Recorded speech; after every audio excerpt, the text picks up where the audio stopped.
They say the bloom is proof that a plant has survived long enough to offer something back to the world. But what happens when the bloom never comes? When the sun is too hot, the soil too poor, the winds too harsh, when all the systems and seasons are misaligned. I'm Celeste, and I don't know how you managed to find this space, but I'm so glad you did. Welcome to Velvet Ash, where we slow pour our brandy and sip by the fireside.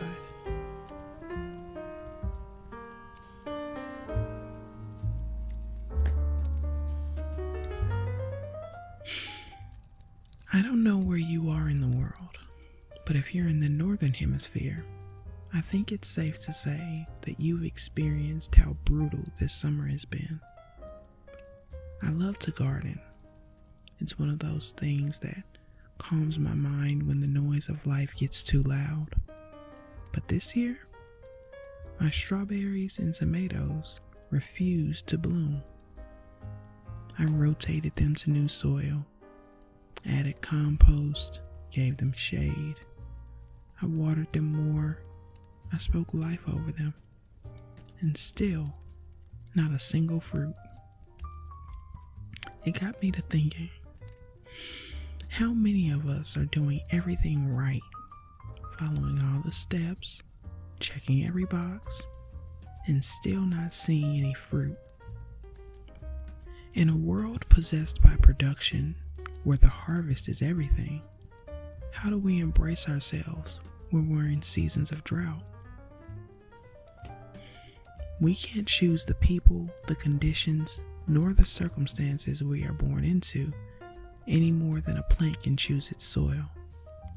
Some of us were born into dry, compacted clay. It's hard, unyielding, depleted. Some of us, though, were born into rich loam, full of nutrients, soft to the touch. Regardless of which you happen to be born into, we all have a natural tendency to look at fruit as a measure of effort, not environment. I can't count the number of times I've driven by a shriveled and disheveled garden being tended to and thought to myself, they clearly don't know what they're doing. But environment matters. Climate matters. The care or lack thereof matters. You see, it's possible that novice gardener I was judging had been trying to plant in unfertile soil. Is it possible still that you've been trying to flower in a place where even the weeds are wilting? I thought about it some more, and I realized some flowers aren't even meant to be seen in this particular season. They are the echoes of seeds planted generations ago, the resilience we inherit without always realizing it. What if blooming wasn't a moment of arrival, but an act of resistance? A gentle defiance, a declaration that, despite it all, I'm still reaching toward the light. Because here's the thing, even if the bloom doesn't come, the fruit is still written into the DNA. Personally speaking, my own bloom might be heavy, burdened, even late to arrive, but maybe it's not only mine. Maybe it's the culmination of generations who didn't get the chance to bloom at all. The fruit I bear may not even be for me, but for those who come after me. In gardening, we talk about heirloom varieties, plants that are passed down, unchanged over time. Their fruit tastes richer, their roots run deeper. Well, you know what? Maybe you and I, we're heirloom varieties. We're not engineered, not rushed, not mass-produced, but instead cultivated through struggle and watered by sacrifice. What we carry is old, ancient even, And that means what we produce has the power to feed more than just today. But what about the pests? So many pests.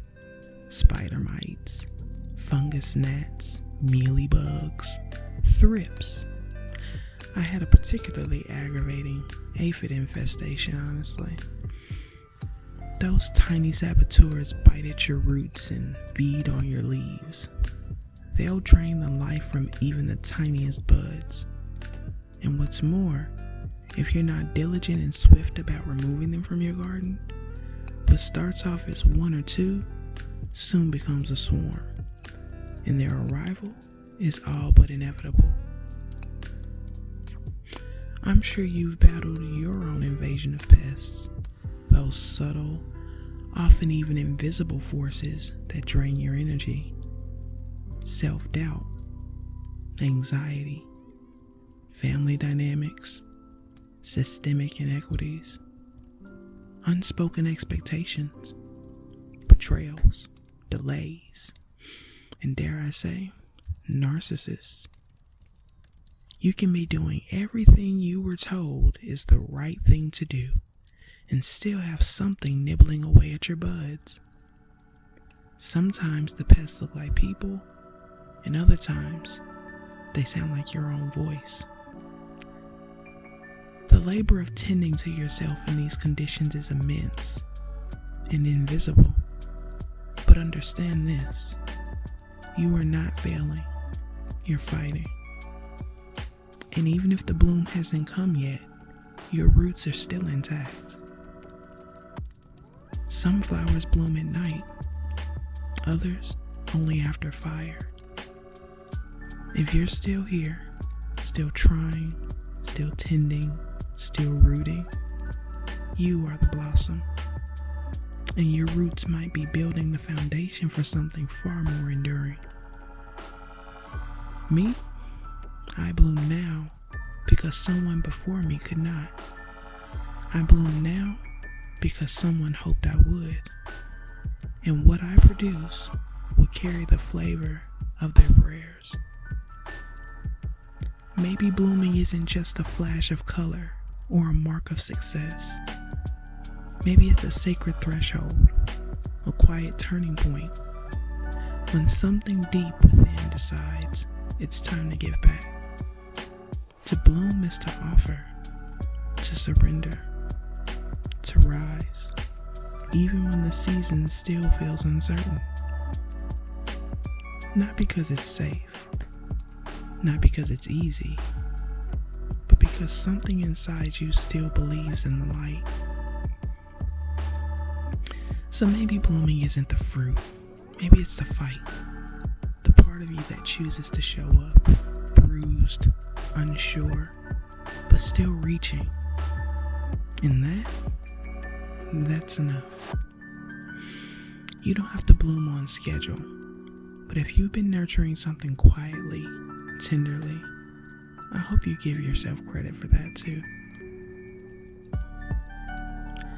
If something stirred in you while listening tonight, I'd love to hear from you.